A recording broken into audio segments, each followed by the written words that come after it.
Hello everybody and welcome to the channel. In today's video, we are going to take a look at this GLX-S5600-1.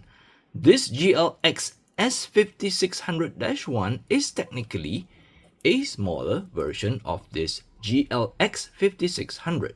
The S in the model number represents small, I guess. I noticed that Casio no longer kind of brands or call their smaller G-Shock versions Baby G. Maybe they finally understood that there are some of us who prefers a smaller G-Shock but with the same protection of a regular G-Shock. But I think that's only my speculation, but because when I went to their website, they still kind of marked this watch as a watch for women. Yeah. What's cool about this series is that all this GLX series comes with moon phase and tide indicator. I don't go surfing or fishing, but the tide indicator is kind of cool to have. The same goes for the moon phase. A mechanical watch with moon phase complication costs a few $1,000s maybe, but on this G-Shock it's super affordable. I think I got this for about $100 US. So the watch comes in with a case width of 40.7 millimeters when I measured using my calipers.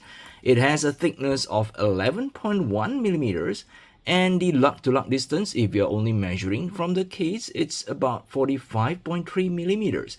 But the effective lug-to-lug from the curvature of the strap, I think it's around 53 millimeters. The watch comes in at only 41 grams, but with a water resistance of 200 meters and shock resistance. That's impressive. It comes in what Casio calls a bio-resin case and bio-resin strap. I'm guessing it's now made with more environmental friendly material. But wait, does that mean that the resin will self-destruct like those biodegradable plastic bags that we got from the supermarket? I don't know. The display is protected by a mineral crystal. It sits beneath the case, giving the crystal some kind of a extra protection. The watch has a 3559 module and it's powered by a CR1616 battery that can last for 3 years.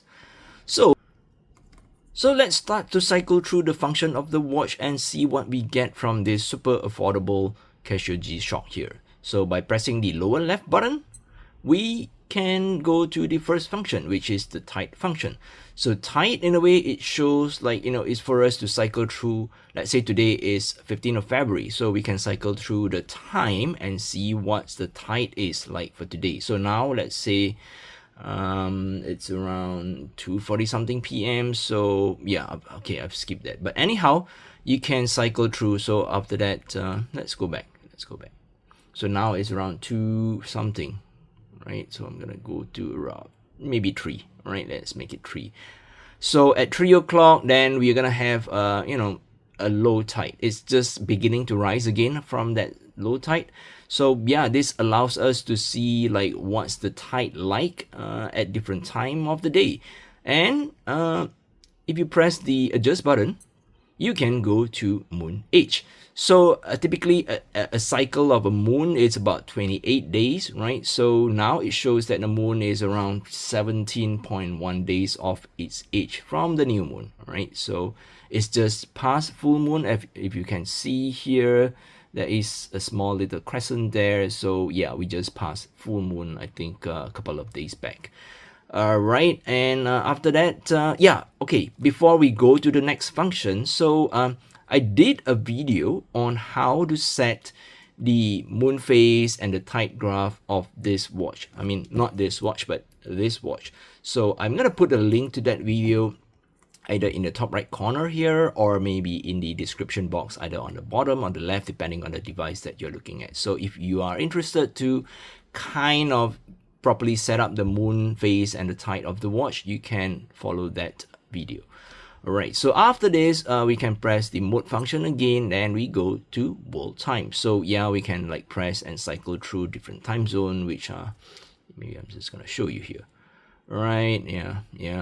So yeah, you have world time, and you have stopwatch. Obviously, I think this is to start, to stop, this is to reset.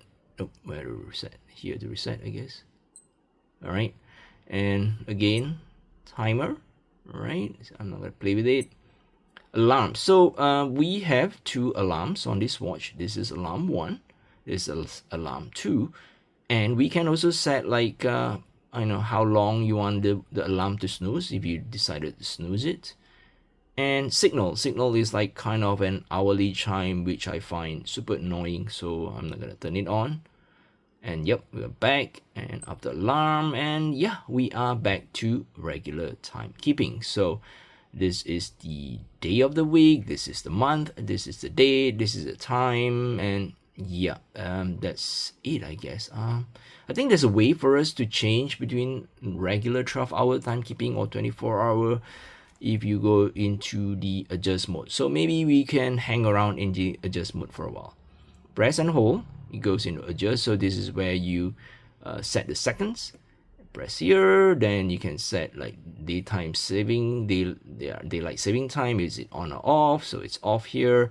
Where's your UTC? That is for you to kind of cycle through the different world time based on your current location from the UTC.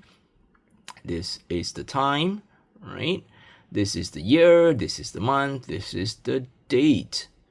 And light, okay, how long you want light to stay on. And yeah, that's it. Yeah, I couldn't seem to figure out how to change to 24-hour, but I think it's somewhere in the middle, right? And here is for you to kind of set your moon phase and tide graph. So what's important, I mean, you can look at that video, which I suggested, but what's important is for you to find out where your longitude and latitude is. You can easily find that information from Google Maps. And this here, what we need to enter is the longitude, and then east or west, depending on which part from the meridian Greenwich you are. And this one, it's kind of a little complicated, meaning that you have to find your longitude, latitude. You have to know like what's the next high tide for your location, and then you go to a website where they allow you to calculate the lunitidal interval. And once you use that calculator to calculate the lunitidal interval, then you key in the number here, and it will kind of like give you a somewhat accurate estimation of the moon phase and the tide of the watch. All right. Okay, so this is how the watch fits my 6-inch or 15.2 centimeters wrist. I think it fits okay for a kind of rugged G-Shock. Because I have a small wrist, I think it fits better than this one. And maybe it's due to the darker color. So here, it's not black. It's somewhat a dark gray. And yes, this is a G-Lite or Glide series similar to this. So yeah, I think it fits really nice on my 6-inch wrist. And if you are considering like, yeah, should I get this? And what's the use of a tide graph and what's the use of a moon phase? Well, for me, they are basically useless, but you know, it's something cool to have. So I have comments on this video, people asking like, hey, are you stupid? You don't need this, right? Why in the world do you need this? And I think the answer is kind of the same. Do you really even need a wristwatch? Like, given that you can read the time off from your phone, which you carry constantly with you everywhere, maybe onto your bed as well. So yeah, so I don't think that's kind of a right question to ask and to answer. So to me, if you find that it's cool, it's quirky, it's something you like to play around with, yeah. And for those who really go surfing or go fishing, maybe it's a little useful for you guys. All right, so I guess that's it for this video. If you're new to the channel, please help to subscribe to the channel. It really helps me a lot. And till then, I will catch you guys in the next video. Take care, stay safe, bye bye.